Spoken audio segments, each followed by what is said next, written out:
আমার লাভ নাই। ও আল্লাহ, তুমি আমারে মাফ করে দাও, আজকে থেকে আর নামাজ ছাড়ব না।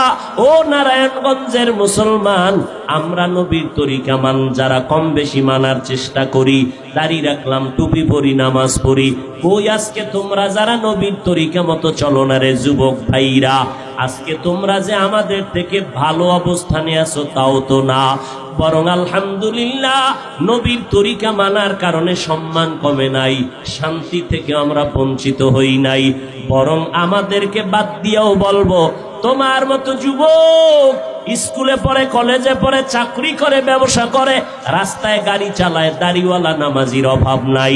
র্যাব, আর্মি, পুলিশ, বিডিআর এর চাকরি করে দাড়িওয়ালা নামাজি, স্কুল কলেজে লেখাপড়া করে যুবক যুবতী নামাজির অভাব নাই। ও আল্লাহর বান্দা, তুমি কেন পারবা না? তোমার আমার মতো যুবক আজকে ব্যবসা করে, নারায়ণগঞ্জ কোটি টাকার মালিক, 1 টাকাও হারাম খায় না, নামাজ এক ওয়াক্তও বাদ দেয় না। বলো বাবা, তুমি কেন পারবা না? আল্লাহ বুঝি তোমার আমার উপরে বেজার, কারো না জানি বরদোয়া লেগে গেল।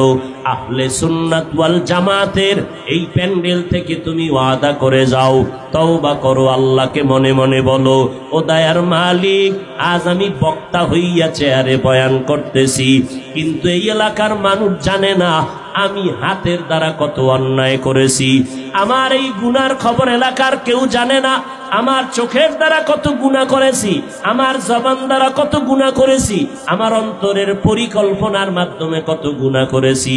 ও আল্লাহ, আজকে মানুষ জানলে আমাকে বয়ান করতে বসাইতো না, আপনি জানার পরেও তো আজ খানা বন্ধ করেন নাই, পানি বন্ধ করেন নাই, গোপনে রেখেছেন আল্লাহ।